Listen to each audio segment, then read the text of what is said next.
Assalamualaikum warahmatullahi wabarakatuh. Innal hamdalillah nahmaduhu wa nasta'inuhu wa nastaghfiruh wa na'udzu billahi min shururi anfusina wa min sayyiati a'malina. Man yahdihillahu fala mudhillalah wa man yudlil fala hadiyalah. Ashhadu an la ilaha illallah wahdahu la syarikalah wa ashhadu anna Muhammadan abduhu wa rasuluh. Ya ayyuhalladzina amanu taqullaha haqqa tuqatih wa la tamutunna illa wa antum muslimun. Ya ayyuhan nasu taqu rabbakumul ladzi khalaqakum min nafsin wahidah wa khalaqa minha zawjaha wa batha minhuma rijalan katsiran wa nisaa wattaqullaha alladzi tasaaluna bihi wal arham innallaha kana 'alaikum raqiba. Ya ayyuhalladzina amanu taqullaha wa qulu qawlan sadida yuslih lakum a'malakum wa yaghfir lakum dhunubakum wa may yuti'illaha wa rasulahu faqad faza fawzan 'azima. Amma ba'd, fa inna asdaqal hadithi kitabullah wa khairal hadi hadyu Muhammadin sallallahu alaihi wasallam wa syarrul umuri muhdatsatuha wa kullu muhdatsatin bid'ah wa kullu bid'atin dhalalah wa kullu dhalalatin finnar. Ma'asal muslimin, ikhwani fillah wa akhwati, bapak-bapak, ibu-ibu, saudara-saudariku rahimani wa rahimakumullah. Alhamdulillah, segala puji bagi Allah Subhanahu wa taala yang mempertemukan kita kembali dalam kajian kitab Min Bada'i Al-Qasas An-Nabawi As-Sahih, di antara kisah-kisah yang menakjubkan dari hadis-hadis Nabi SAW yang sahih. Semoga Allah Subhanahu wa taala senantiasa menambahkan kepada kita ilmu yang bermanfaat dan al-amal as-saleh. Sekarang kita sampai pada halaman 63, judulnya Ardut Taubati, Bumi Taubat. Ini kisahnya insya Allah sudah banyak diketahui, yaitu yang berkaitan dengan kisah seseorang yang membunuh 100 jiwa dan kemudian dia bertobat kepada Allah Subhanahu wa taala. Kita baca kisahnya, dan ini ada dalam kitab Sahih Bukhari Muslim. An Rasul sallallahu alaihi wasallam annahu qala, Rasul sallallahu bersabda, kana fi man qablakum rajulun qatala tis'atan wa tis'ina nafsan. Dahulu sebelum kalian ada seseorang yang membunuh 99 manusia. Fasa'ala an a'lami ahlil ardi, dia ingin bertobat dan dia pun bertanya tentang orang yang paling alim di atas muka bumi ini. Fadulla ala rahibin, pertama kali dia ditunjukkan kepada seorang ahli ibadah, rahib. Fa'atahu, dia pun mendatangi sang rahib tersebut. Kemudian orang yang membunuh tadi dengan menyesali perbuatannya, dia berkata kepada seorang rahib, ini qataltu tis'atan wa tis'ina nafsan, sesungguhnya aku telah membunuh 99 jiwa. Fahalli min taubatin, apakah masih ada tobat bagiku? Sang rahib dengan kejahilannya mengatakan, la, tidak ada tobat bagimu. Maka ar-rajul yaqtur rahib fayukammil bihil mi'ah, maka orang yang membunuh tadi membunuh sang rahib dan menggenapkan korbannya menjadi 100. Tsumma yas'al an a'lami ahlil ardi, dia pun masih ingin untuk bertobat. Dia pun bertanya kepada manusia tentang orang yang alim di tempatnya. Fayadulluna ala rajulin alim, Yang kedua ini dia diberitahukan tentang memang orang yang alim. Kemudian al-qatil berkata, sang pembunuh berkata, inni qataltu mi'ata nafsin, aku telah membunuh 100 jiwa. Fahal min taubah, apakah masih ada pintu tobat bagiku? Sang alim berkata dengan ilmunya, dengan kepercayaan dirinya, na'am, iya ada. Wa man yahulu bainaka wa bainat taubati, tidak ada yang menghalangimu untuk bertobat kepada Allah Subhanahu wa taala. Kemudian sang alim berkata, intalik ila ardi kada wa kada, pergilah engkau ke tempat ini, ya, ke tempat orang-orang yang saleh. Fa inna biha unasan ya'buduna Allah taala fa'budillah ma'ahum. Di sana ada orang-orang yang beribadah kepada Allah, maka beribadahlah kepada Allah bersama mereka. Wala tarji ila ardika, dan jangan kembali ke tempatmu. Fa innaha ardusu, karena tempatmu tempat kejelekan. Kemudian yang membunuh tadi, yang talik ar-rajul hatta idan nasafat tariq wasala ainisfahu atahul maut. Ketika orang yang membunuh tadi berangkat ke bumi taubat seperti yang diarahkan oleh sang alim, di tengah perjalanan dia meninggal dunia. Fakhtasamat fihi malaikatur rahmah wa malaikatul adab. Malaikat rahmat dan malaikat adab berselisih. Apakah mau diambil malaikat rahmat atau malaikat adab? Malaikat rahmat berkata, ja'a taiban mukbilan biqalbihi ila Allah taala. Orang ini datang ke tempat ini dalam rangka bertobat kepada Allah Subhanahu wa taala. Sang malaikat adab berkata, innahu lam ya'mal khairan qat, dia belum beramal kebaikan sama sekali.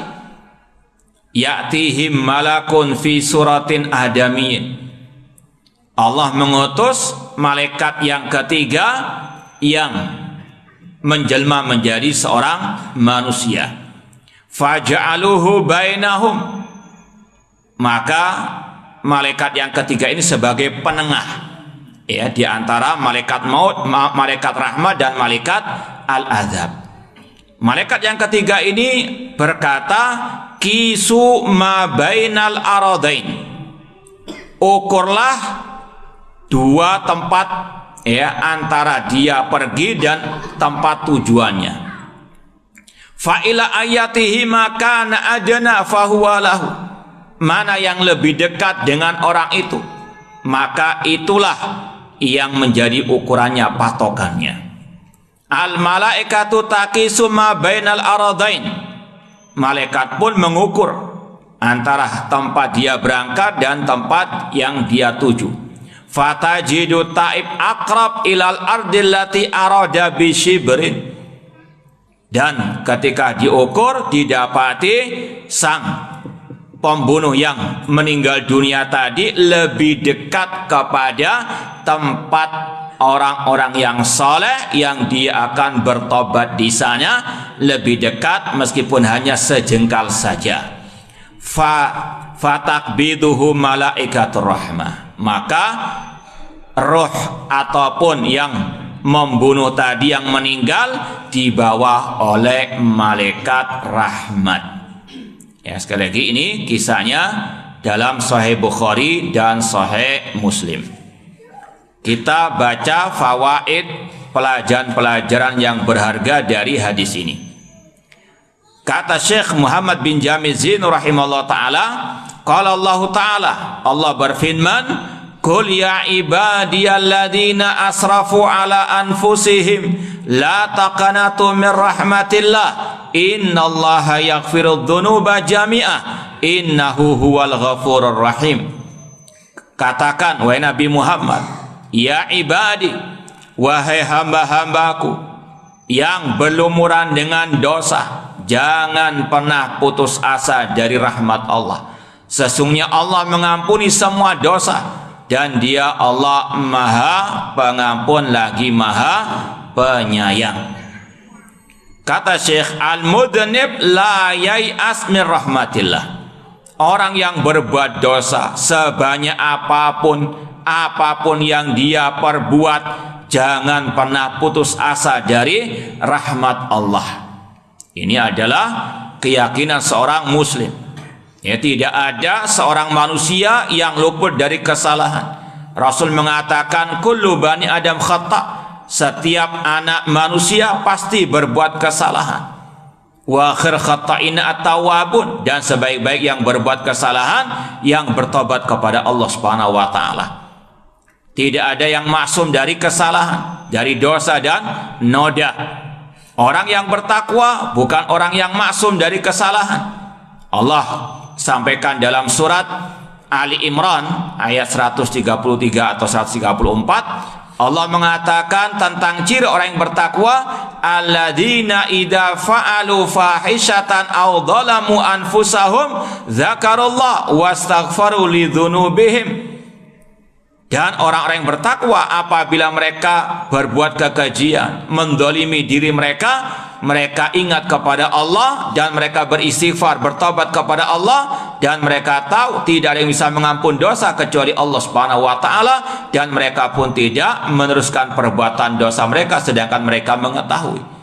Sekali lagi, setiap manusia siapapun dia pasti berbuat kesalahan, dosa dan maksiat, maka tidak boleh seorang muslim, muslimah, mukmin, mukminah berputus asa dari rahmat Allah. Rahmatu wasiat kulla syai'. Rahmat Allah meliputi segala sesuatu. Dan ini juga di antara buah kita mengimani nama Allah Ar-Rahman Ar-Rahim. Kalau kita memahami betul nama Allah Ar-Rahman Ar-Rahim, bahwasanya rahmat Allah meliputi segala sesuatu, maka tidak boleh kita putus asa dari rahmat Allah Subhanahu wa taala. Bahkan dalam hadits qudsi Allah berfirman, ya ibadi kullukum tukhti'una fil laili wan nahar. Wahai hamba-hambaku, kalian semuanya berbuat kesalahan di pagi dan petang hari, siang dan malam hari. Fastaghfiruni, maka mohonlah ampun kepadaku, aghfir lakum, maka aku akan mengampuni dosa-dosa kalian. Ini yang diperintahkan oleh Allah kepada kita semuanya, terutama di bulan suci ini. Ya, kata para ulama, bulan suci Ramadan momentum yang sangat tepat untuk kita bertobat kepada Allah Subhanahu wa taala. Meskipun hanya tinggal beberapa hari saja, semoga Allah menerima semua amal ibadah kita, dan semoga Allah mengampuni segala dosa kita, dan semoga Allah berikan kepada kita keistiqomahan dalam beribadah kepadanya sampai akhir hayat kita nanti. Dan dalam hadis Rasul tentang Ramadan, setiap malam ada seruan dari langit, ya baghiyal khairi aqbil, wahai para pencinta kebaikan, bersemangatlah, kemarilah, sambutlah ibadah Ramadan. Dan ada seruan pula, ya baghiyas syarri aqsir, wahai para pencinta kejelekan, berhentilah, bertobatlah. Ini kata ulama, setiap malam ada seruan agar manusia bertobat kepada Allah Subhanahu wa taala. Ya, dan kata para ulama, kalau orang itu nggak mau tobat di bulan suci Ramadan, mau sampai kapan dia mau bertobat? Ya, ini sekali lagi kesempatan bagi kita untuk menghapuskan dosa-dosa kita. Kemudian kata Syekh, walau mala'al arda dzunuban, seorang yang berdosa tidak boleh putus asa meskipun dosanya sebanyak ataupun seberat bumi ini. Karena rahmat Allah sangat amat luas. Apalagi kalau kita ingat sabda Rasul dalam hadits qudsi, Allah berfirman, laul ataitani bi qurabil ardi khataya summa laqitani la tusyrik bi syai'a la ataituka bi qurabil ardi maghfiratan. Kata Allah dalam hadits qudsi, seandainya hambaku datang kepadaku pada hari kiamat dengan membawa dosa seberat bumi, namun dia tidak berbuat syirik kepadaku, aku akan datangi dia dengan ampunan yang juga seberat bumi.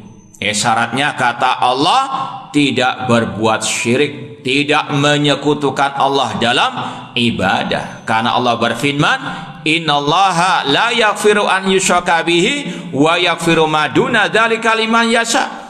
Allah tidak mengampuni dosa syirik, namun Allah mengampuni dosa selain syirik bagi yang dia kehendaki. Kalau orang itu mati dalam keadaan membawa dosa syirik, tidak ada ampunan. Tapi kalau selain syirik, masih ada harapan diampuni oleh Allah Subhanahu wa ta'ala apapun dan seberat apapun dosa tersebut selain syirik. Ya, namun kalau dosa syirik, kalau orang itu belum bertobat sampai mati, tidak ada ampun. Namun kalau dia berbuat syirik sebelum mati dia bertobat, ada ampunan. Man taba taballahu alaih. Barang siapa bertobat, Allah akan terima taubatnya. Yajib alaihi an yatub ila rabbi halan. Wajib bagi setiap hamba untuk bertobat kepada Allah Subhanahu wa ta'ala. Ya ayyuhalladzina amanu tubu ilallahi taubatan nasuha. Wahai orang-orang beriman, bertobatlah kepada Allah dengan taubat yang nasuha, taubat yang sebenar-benarnya. Dan syarat taubat yang nasuha, kata para ulama, ada 5 kalau dosanya antara dia dengan Allah. Yang pertama, ikhlas karena Allah, innamal a'malu binniyat. Yang kedua, waktunya tidak terlambat. Ya, di antaranya kalau sudah matahari terbit dari arah barat. Kata Rasul SAW, la tangqati'u al-hijrah hatta tangqati'u taubah. Tidak terputus hijrah sampai terputusnya taubat, dan tidaklah terputusnya taubat sampai tatlu asyamsu min maghribiha, sampai terbitnya matahari dari arah barat. Atau roh sudah sampai kerongkongan alias sakatul maut, sudah enggak bermanfaat lagi taubat manusia. Ini syarat yang kedua. Syarat yang ketiga, meninggalkan maksiat tersebut. Dan syarat keempat, menyesali apa yang dia perbuat dari dosa dan maksiat. Dan syarat yang kelima, bertekad untuk tidak mengulanginya lagi. Ini kalau dosanya antara dia dengan Allah. Adapun kalau dosanya antara dia dengan hamba, maka ditambah syarat yang keenam, yaitu mengembalikan haknya. Kalau dia mengambil hartanya tanpa hak, harus dikembalikan sebelum adanya pengadilan akhirat. Kalau dia merusak kehormatannya, menuduhnya dengan tuduhan-tuduhan dosa, harus dia minta maaf. Kalau tidak, ada pengadilan akhirat. Na'udzubillahi min dzalik. Makanya Rasul mengatakan, ittaqid dzulma fa inna dzulma dzulumatun yaumal qiyamah. Hati-hati dengan kezaliman, karena kezaliman adalah kegelapan pada hari kiamat. Ya. Ini syurutut taubah. Allah berfirman dalam surat Asy-Syura ayat 25, wa huwallazi yaqbalu taubata an ibadih. Dialah yang menerima taubat dari hamba-hambanya, wa ya'fu anis sayyi'at, dan mengampuni dosa-dosa, memaafkan kesalahan-kesalahan, wa ya'lamu ma taf'alun, dan dia mengetahui apa yang kalian perbuat. Poin yang kedua, la budda lil jahil min su'ali alimin bil kitabi wa sunnah hatta yuhilla muskilatihi. Orang yang jahil, yang enggak paham masalah agama, dia seharusnya tanya kepada orang alim yang paham Al-Quran dan As-Sunnah. Ini pelajaran dari kisah tadi. Ketika seorang rahib, dia ahli ibadah, tapi dia nggak paham urusan agama. Ini sebagai tolak ukur juga bagi kita. Jangan kita keliru menilai orang alim. Orang alim itu bukan orang yang tadi ahli ibadah namun tidak paham Al-Quran dan Sunnah. Orang alim itu bukan yang surbannya 1 meter, pakai jubah dan sebagainya, bukan itu. Ukurannya tadi, dia paham tidak qala Allah wa qala Rasul wa qala as-sahabah.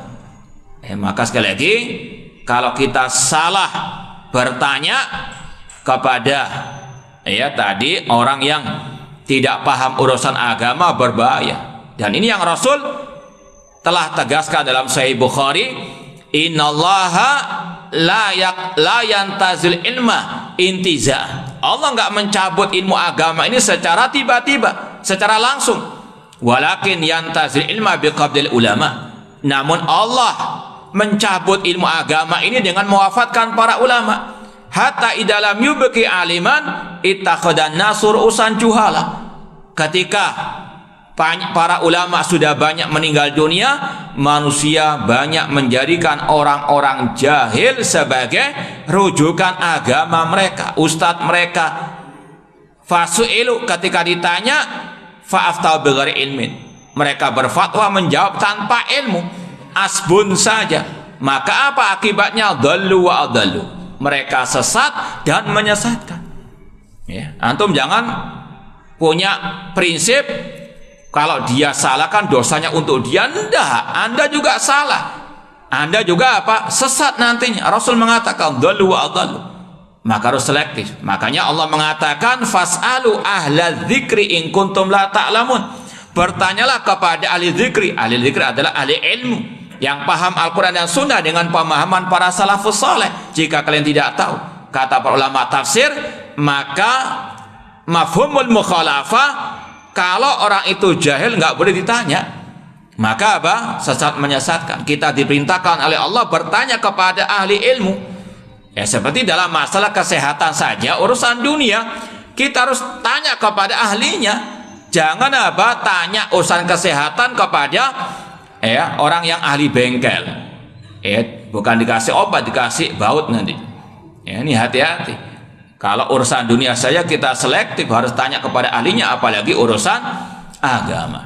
Ini kata Syekh, orang yang jahil kalau mau tanya harus selektif. Tanya kepada yang betul-betul alim, yang paham Al-Quran dan Sunnah dengan pemahaman para salafus saleh, agar bisa menjawab problematikanya dengan baik dan benar.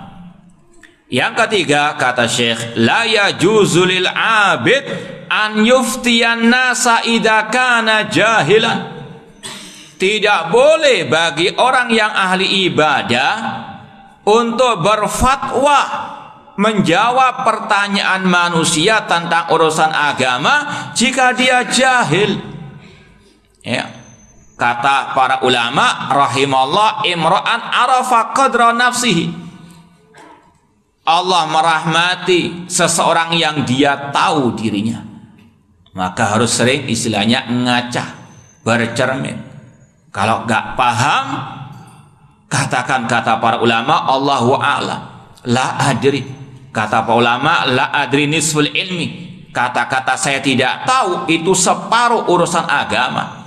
Karena kalau kita menjawab dengan kejahilan tanpa ilmu, ini naudzubillah min dzalik, Allah katakan wala takfu ma laysa laka bi'ilmun inna sam'a wal basara wal fuada kullu ulaika kana anhu mas'ula. Jangan engkau mengikuti apa yang engkau tidak punya pengetahuan tentangnya. Sesungguhnya pendengaran, penglihatan dan hati semuanya akan diminta pertanggungjawaban oleh Allah Subhanahu wa taala.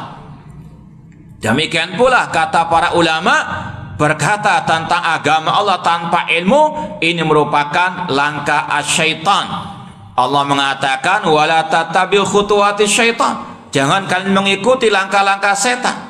Innama ya'murukum bisu'i wal fahsya wa an taqulu 'alallahi ma la ta'lamun.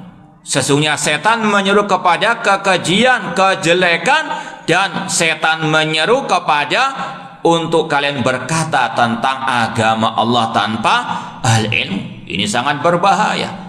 Bahkan kata ulama bahayanya lebih dari kesyirikan. Seperti dalam surat Al-A'raf ayat 31 kalau tidak salah, Allah mengatakan qul innama harrama rabbiyal fawahisha ma dhahara minha wa ma batan wal itsma wal baghya bighairil haqqi wa an tusyriku billahi ma lam yunazil bi sultana wa an taqulu 'ala Allahi ma la ta'lamun.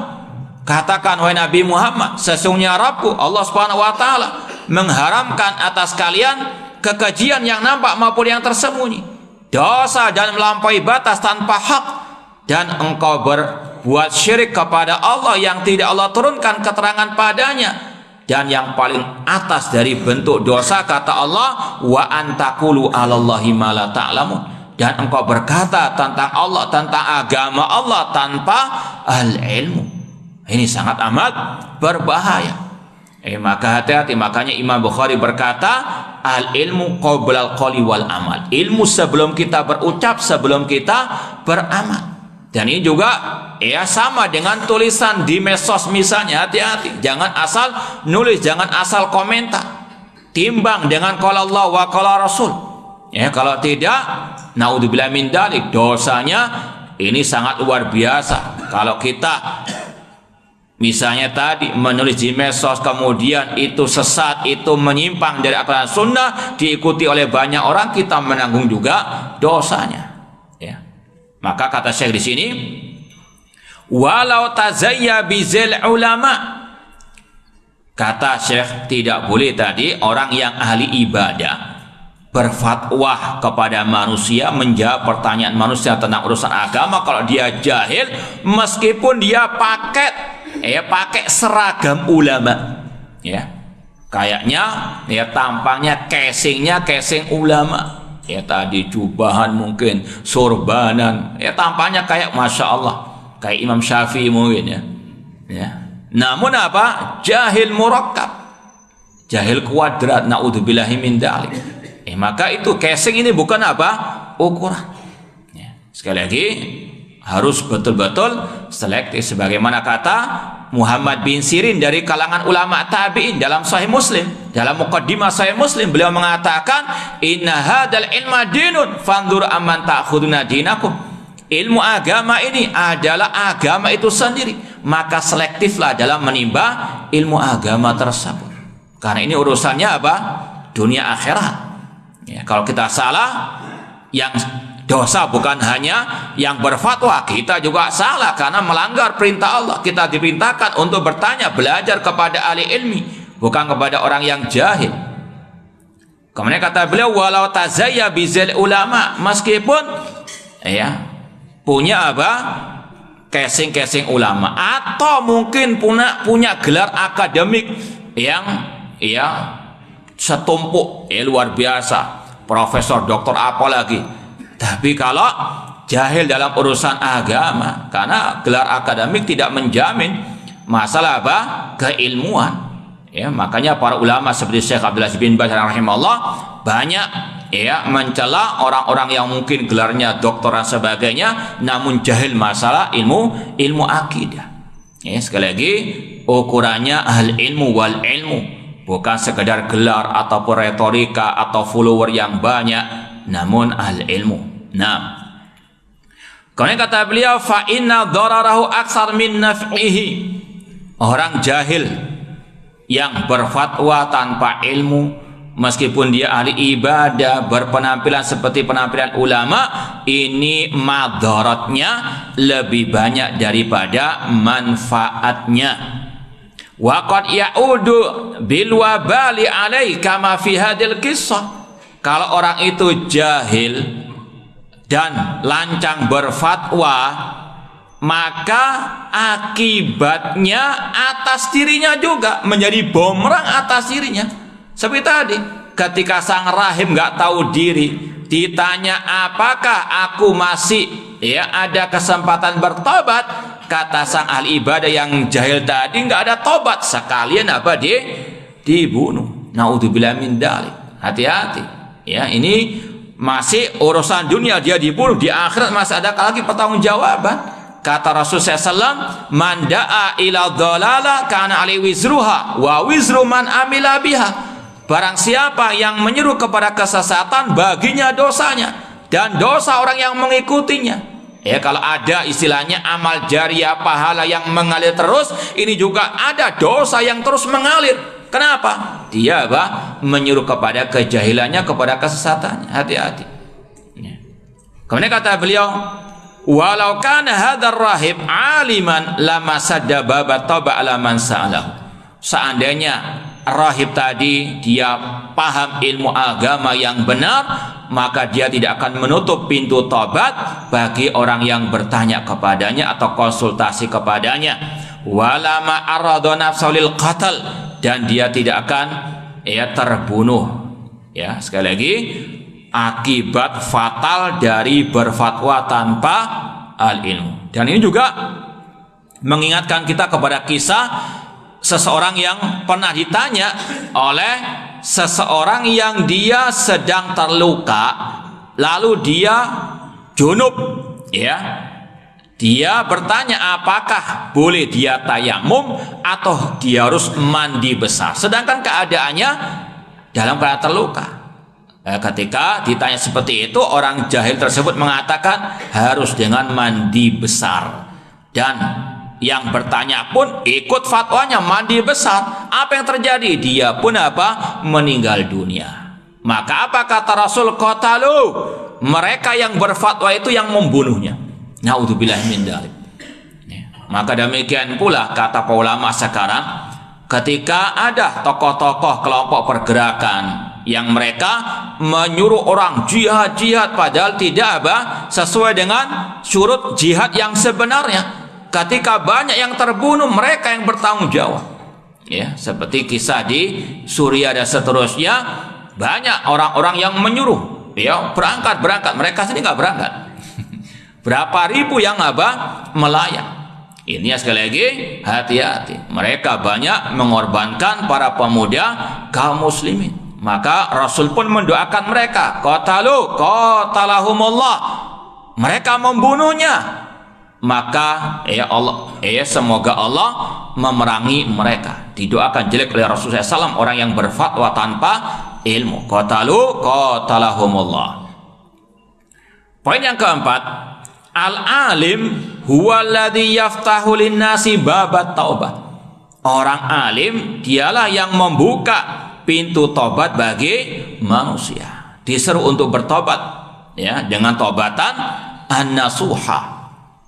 Wa yughliq babal qunut, dan menutup pintu keputusasaan dari rahmat Allah. Ya, artinya terus memotivasi manusia untuk bertobat, namun dengan tobat yang nasuha. Ya, tentunya beda antara orang yang salahnya tertutup dengan salahnya yang terbuka. Ya, ketika orang itu salahnya tertutup, tobat antara dia dengan Allah cukup sudah. Tapi kata para ulama, kalau dia kesalahannya itu terbuka di hadapan umum, berfatwa di medsos, ya, maka nggak cukup hanya sekedar dicabut begitu saja. Harus dia sampaikan klarifikasi, dia salah. Sebagaimana firman Allah, illal ladzina tabu wa aslahu wa bayyanu, kecuali yang bertobat dan memperbaiki dirinya, dan mereka bayyanu, klarifikasi, menjelaskan kesalahannya. Ini sekali lagi, kalau taubatnya mau nasuha, jika kesalahannya secara terbuka, harus juga taubatnya secara terbuka. Karena kata Syekh, fahuwa katabib ya'khud biyadil marid. Tabib, seorang dokter, ya, seorang alim itu kurang lebih seperti dokter.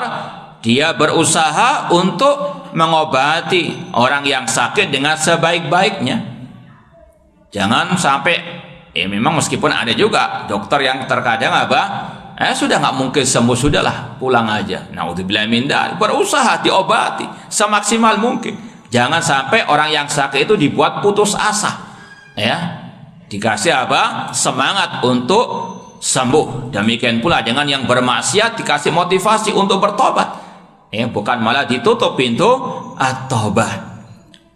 Wa yaftalahu babar raja, ya, terus disampaikan firman Allah, innallaha ghafurur rahim, dan seterusnya.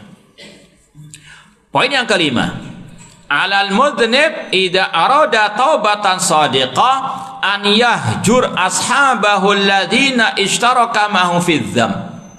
Orang yang berbuat dosa apabila ingin taubat yang sebenar-benarnya, harus dia meninggalkan teman-temannya yang dahulunya sama-sama berbuat dosa bersamanya.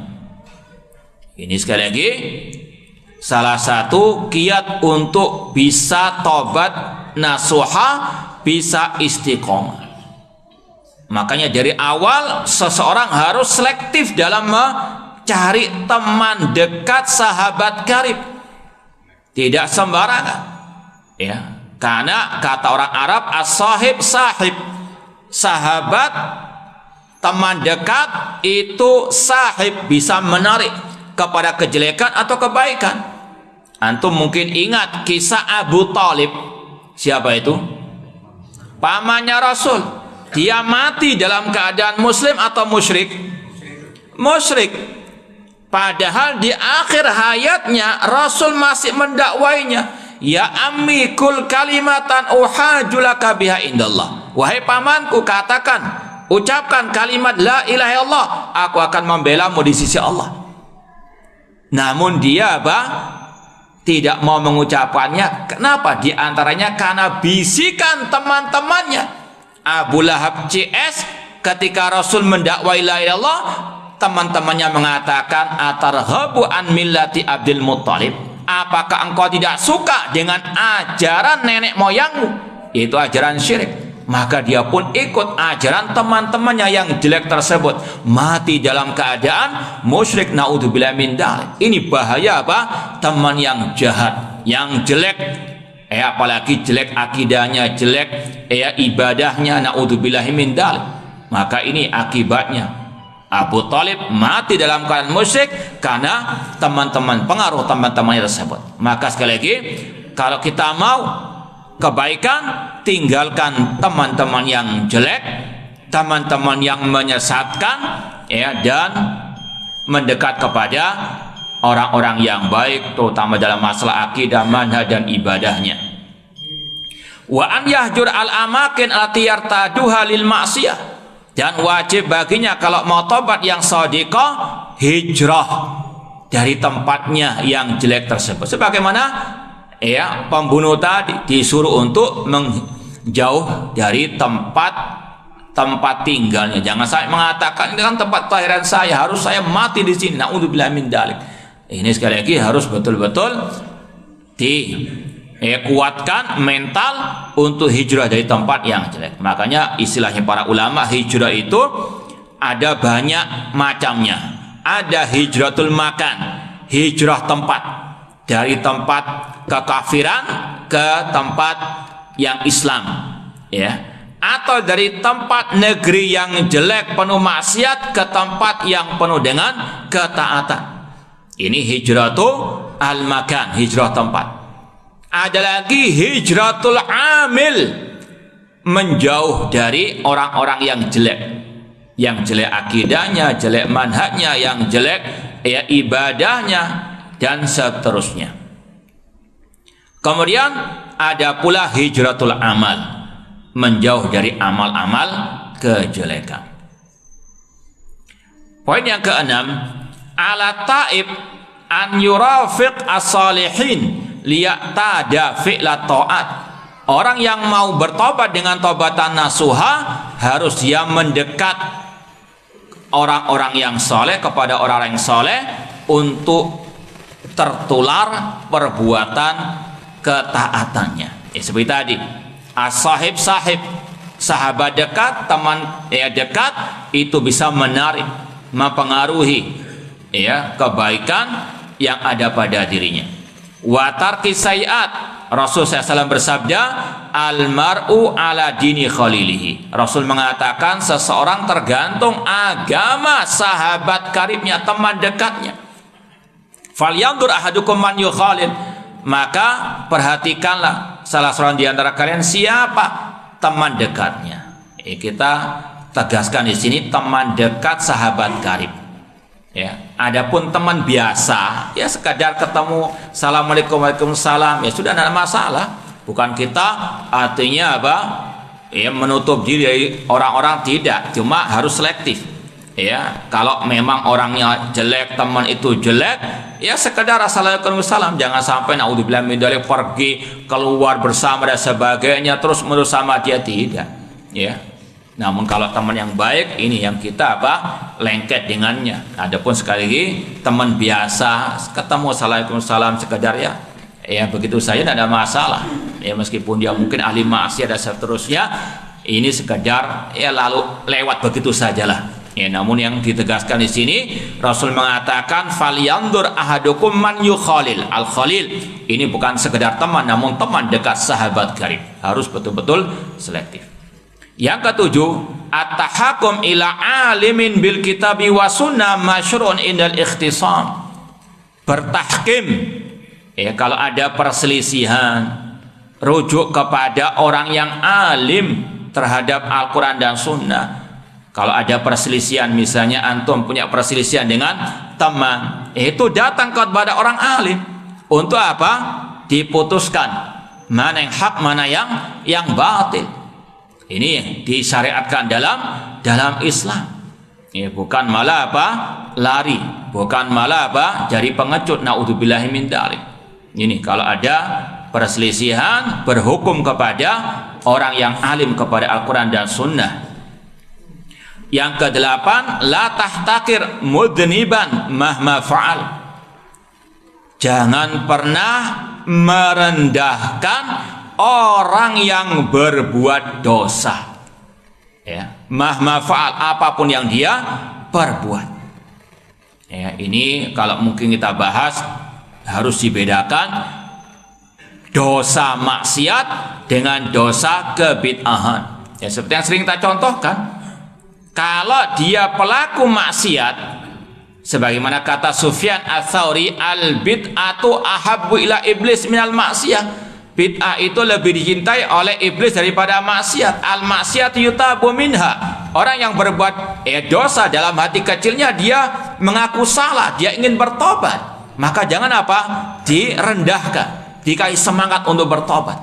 Namun pelaku kebid'ahan, ya, dia merasa benar, nggak mungkin dia mau bertobat.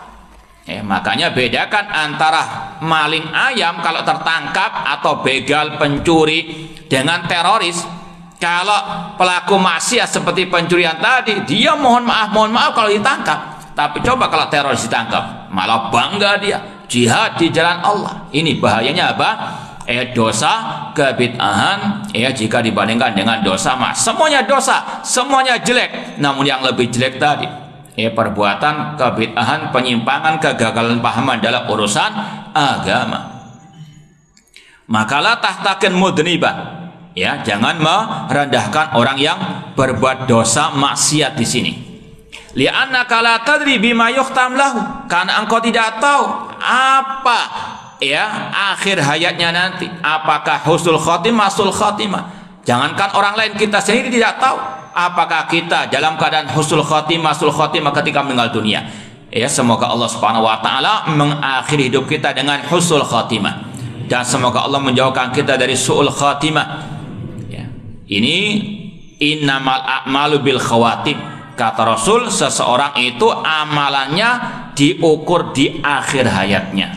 Disampaikan di sini sabda Rasul, ada seseorang yang awal hidupnya berbuat kebaikan seperti perbuatan penghuni surga, sampai antara dia dengan surga selangkah saja, takdir mendahulunya dia pun berbuat perbuatan penghuni api neraka, dia masuk neraka. Awalnya baik, akhirnya jelek, nggak ada yang tahu.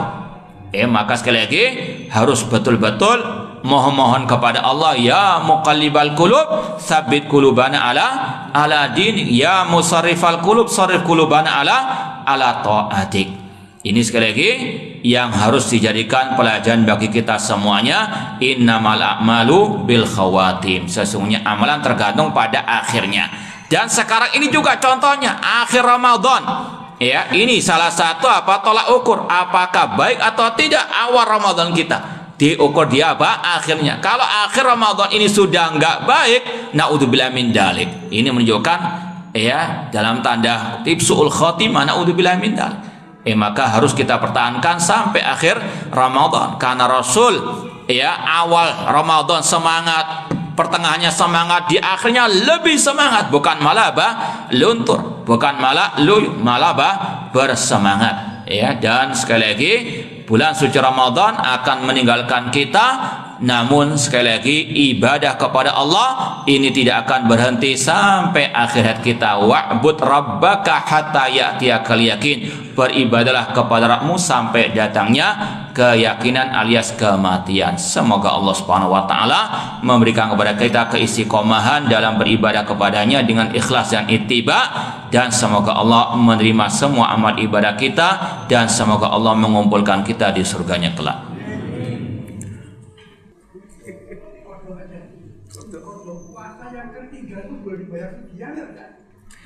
Qadha. Oh iya, yang sudah lama-lama berlalu insya Allah semoga Allah mengampuni dosa-dosa kita, nggak perlu dibayar. Iya, sudah lama, mungkin sudah 10 tahun 20 tahun yang lalu. Iya.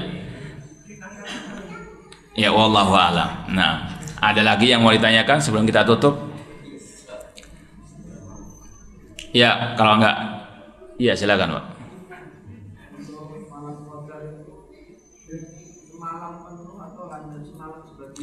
Iya, malam Lailatul Qadar. Sebetulnya Lailatul Qadar sudah malam Qadar sebetulnya. Cuma ini numpuk saja, malam Lailatul Qadar. Tidak apa-apa, sudah cuma sekedar istilah.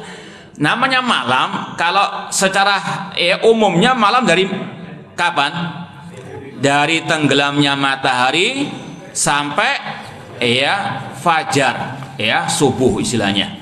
Maka ini sekedar kita mau tambahkan, maka kalau kita mau mengejar barokah pahala malam Lailatul Qadar itu bukan mulai dari jam 12, mulai maghrib sudah kita start Makanya diantaranya kata para ulama, jangan sampai kita fokus ibadah sholat qiyamul lail tapi maghribnya keteteran, isyaknya keteteran. Jangan, justru ini yang lebih ditekankan. Malam Lailatul Qadar itu awalnya mulai dari tenggelam matahari. Maka amalan pertama dan ini yang paling ditekankan sholat maghrib, apalagi bagi kaum laki-laki di masjid berjamaah. Jangan sampai karena ada undangan buka bersama lupa dengan sholat berjamaah maghribnya. Kan banyak sekarang ini acara-acara buka bersama malam terakhir Ramadan, padahal ini yang harus difokuskan ibadah. Di antaranya awal malam Lailatul Qadar itu di sholat maghrib. Ada 2 amalan wajib di malam Lailatul Qadar yang tidak boleh dilalaikan. Sholat maghrib, sholat al-isya. Kemudian setelah itu ibadah-ibadah sunnah yang lain. Jangan ibadah sunnah yang difokuskan, diperhatikan betul, yang wajib diremehkan, jangan. Ini terbalik. Kata Imam Ibnu Hajar Asqalani rahimahullah, man istaghala bil fardi anin nafli fahuwa ma'dzur. Orang yang sibuk dengan yang wajib meninggalkan yang mustahab, dia ada udzur. Namun sebaliknya, man istaghala bin nafli anil fardi fahuwa maghrur. Namun yang menyibukkan diri dengan yang sunnah, yang mustahab, lupa dari yang wajib, orang itu tertipu.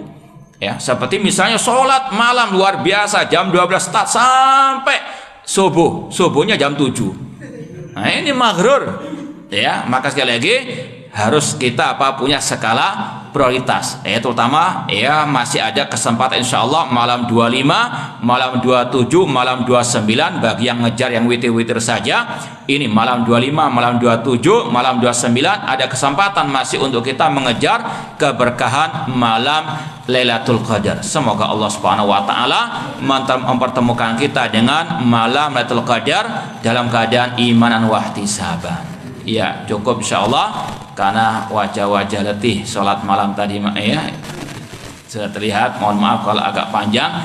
Jazakumullah khairan atas perhatiannya. Aku qouli hada wa akhiru da'wana anil hamdulillahi rabbil alamin.